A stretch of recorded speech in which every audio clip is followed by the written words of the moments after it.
Hey guys, in this video I'm going to go over some Decidueye gameplay with you guys. I haven't done this in a while, but since it's a new character, I just want to give my thoughts a bit, explain to you guys the gameplay and what he does. And before I start the video, I'm actually doing a small giveaway.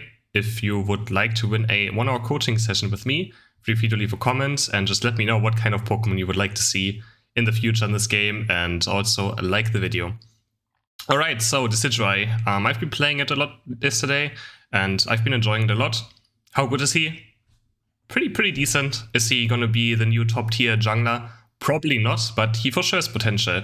When it comes to hit items, we are playing Muscle Band, Scope Lens, and Body Barrier is what I decided on. You could also replace one of the last two with Focus Band. So yeah, pretty much very standard ranged attack battle items. And yeah, let's go into gameplay. So we start with Astonish. Also, this character has to go in Central. This character can absolutely not lane. It has no early game, it has no damage, it has no last-taking abilities. So if you want to play this character, you have to go into the jungle. So we start with Astonish, slow down the Lillipup a bit. The way this character works is the further something is away, the more damage you do to it. So I'm just trying to keep my distance while still, like, you know, not running it out too far. But you want to keep your distance to certain characters. So you try to kite camps a lot. Here right now, like, this thing obviously chases me a bit. So I have to be at melee, but I pretty much always kill at some point these buffs over the wall if I can.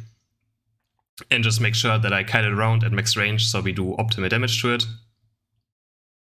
And yeah, the jungle clear is pretty fine. I mean, almost no characters struggle with the clearing jungle camps, right? And decided to just hover bot lane here. My bot lane is very far out, so in case the enemy jungler see, I'm just ready to counter gank. That's kind of how I decide how I gank. Either I see if the enemies overextend and I try to go there, or I try to cover lane. I X-speed in here. I like playing X-speed on this character, since kiting is very important late game and sticking to targets. And you have a fully built trade. Sadly I die here, but I trade for Pikachu.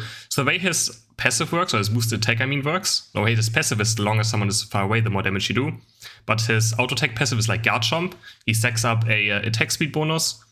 Up to 4 times, and then if you max charge, like, you just, you know, have a lot of attack speed and do a lot of more damage. A boost attack is this like machine gun thing where you shoot like 3 auto attacks at the same time. Very fun, very satisfying to play actually. So yeah, on level 7 we get our first ability, which is going to be Razor Leaf. I've decided pretty much just Razor Leaf yesterday all day. The arrow has, or Checker, whatever it's called, has very good potential. The problem is it has way too long of a cooldown.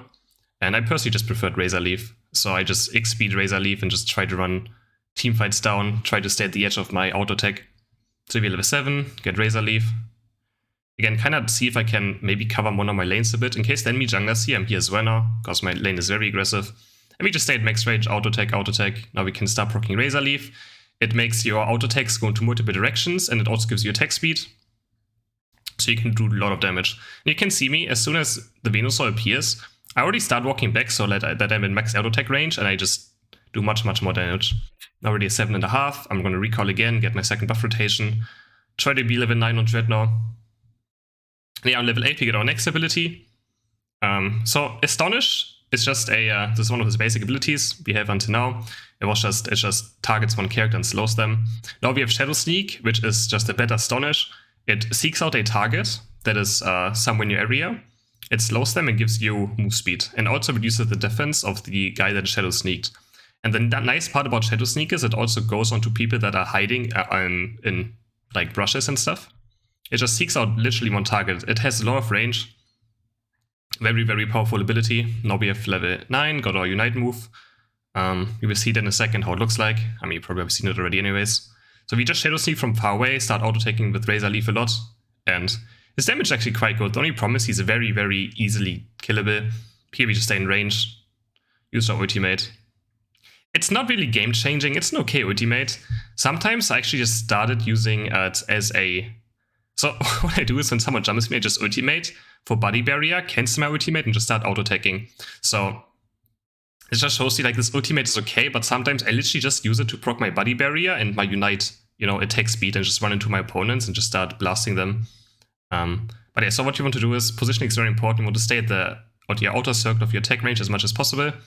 And here right now, like I walked probably the wrong direction. He's very easily killable. Stuff like Wiggly Tough can just run him down. So what I found, he's very vulnerable to things, you know, that dive you. He has absolutely... Shadow Sneak is mobility, right? And maybe I should go eject button or something, but I really enjoyed the X speed. He's very easily killable and diveable. So stuff like Mr. Mime, who ultimates on you, Venusaur that runs you down, Lucario, Talonflame absolutely destroys this character. It's not fun if you play against a good Talonflame. You cannot play the game. Good Aura destroys him as well. So he's very similar to Greninja and Cinderace. The problem is that Greninja and Cinderace just have a bit more mobility still. They have more things, and they also have an easier way of proccing their body barrier if they get jumped on, because those ultimates are kind of instantly, right? As ultimate, you have to kind of like use, then you're stuck there for a second before you can cancel it, and it's a bit awkward, and Cinder and Greninja can pretty much instantly start running again after the ultimate. And it also does more damage, more AoE damage. And yeah, now we're just power farming for late game. It's another just hyper carry, right? You're like Cinder again, Cinder Greninja, you just want to be high level as possible. And I always try to Shadow Sneak. Like, Shadow Sneak has a lot of range, so don't be afraid to use it from too far away. And again, I'm just staying at the edge of my auto attack. I see the enemies Decidueye ultimating, so just disengage a tiny bit. And yeah. Stay at range, Shadow Sneak, Razor Leaf. That's why I like X speed as well, because X speed allows you to like literally play at the edge of your auto attack much more and not be in danger of dying too much. It got buffed in the last patch, X speed, and since then I've sometimes been playing it, not much though. Eject button is still just the best hate item, a better item, but I think X speed here and there has some potential. And here you see a Shadow Sneak, right? I didn't have vision on him, but it just, if he's in my like area of like, literally my entire monitor area, it has a lot of range. It seeks out targets very, very far away. Or here I tried to snipe Rotom with my ultimate. Like, it has its usage, this ultimate, but it's okay. Like, often it doesn't really do that much, but sometimes it does. It has some fine utility, but it's just nothing game-changing. But yeah, it just seeks out a target, and if you don't even see them, it's still like it reveals them, and you can start auto-taking them in brushes. It's absolutely amazing. Here we push in Rotom in, dunk 450. Again, staying at the max of my auto-attack range. I see Venusaur ultimating, so now it's like time to maybe disengage, but you can see my auto-attack range is kind of nice. I'm just trying to keep my distance as much as I can. And we get 2 more kills. I'm already level 40 now. I've been farming quite a lot. Let's take that bus very fast. I see Dreadnought up, which probably doesn't... Like, Dreadnought at this point doesn't really matter as much any longer. Late game Dreadnoughts, it's still nice to have, but I'm level 14, so I don't really need the experience. It was very risky of me walking this way. I use XP to just get away. And yeah, that's something I should not be doing. You have to be very, very careful with positioning. Very, very, very careful. You don't want to ever overextend. And yeah. But here, Shadow Sneak the Wigglytuff. I get some move speed, be able to kite her and just auto-attack, auto-attack, auto-attack. As soon as you get the 4 stacks of your passive, you do a lot of damage, especially with Razor Leaf. Shadow Sneak again, seeks out the Pikachu, slows him, gives me move speed, and we just auto-attack him to death. He is very, very insane. Like, Scope Lens is also such an insane thing on this character, because all these minigun things you do can all crit. So yeah. Muscle Band, Scope Lens. Very good character. Very good items on this character as well. Maybe just chasing the Shadow Sneak myself. I'm going to use the X speed here to actually catch up to him, and he is dead. Better Decidueye wins, right guys? Better Decidueye wins. Here we see Rotom spawning. The problem is that Zapdos is auto spawning in 5 seconds after Rotom spawns, so we don't have time to do it. And these late game teamfights, you have to be very, very, very careful of your positioning. Again, you can see me be very far away. If I see ultimates being used by the enemy team, I want to be as far away as possible. Here I see a nice lineup where they just line up and I just ultimate them from far away.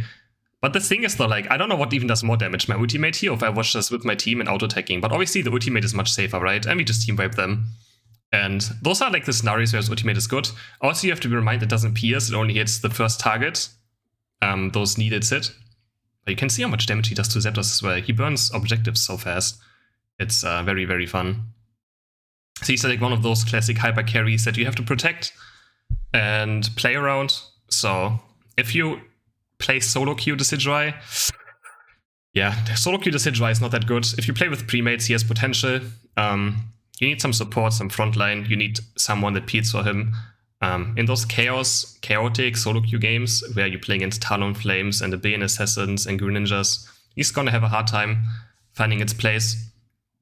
But yeah, I like him overall. Very, very, very fun character to play. And is he worth 10k gold? So the thing is, like, in solo queue, Greninja still just better. Since there's no banning, right? There's no banning and no draft. There's always one character that's just better at what certain characters are doing. I have good damage here, 103k, but I would say like Greninja would have done the same or even better. But I still like him. I think he's a solid A tier, maybe low A tier. But he has potential to be maybe higher. But yeah, he can be very struggle to play in solo queue again. If you lane with him, Absol, he's as bad as Gardevoir. You should never try to play this character in lane. Even Cinderace in lane is better, which is also, in my opinion, one of the worst characters you can play in lane. If you want to play him, go into the jungle. Or just don't play the Decidueye. Again, you're not gonna have a fun time playing this in lane. Especially with, like, if you play solo queue or something. Yeah, in pre-mates, he has for sure more potential. If you have fine out team comms, he can be an insane hyper carry. The thing is there as well, like, Cinderace is probably still better than he is, because Cinderace has also better objective control and a bit of better early game. So Cinderace wins early game skirmishes a bit harder. But yeah, that's it. I like the Decidueye. He's very fun, but yeah, he needs some practice. He needs good positioning, good map awareness, and but if you just want to play a new fun auto-tech jungle and you enjoy auto-tech based characters, feel free to try him out. I hope you guys enjoyed this video, and I will see you in the next one. Bye!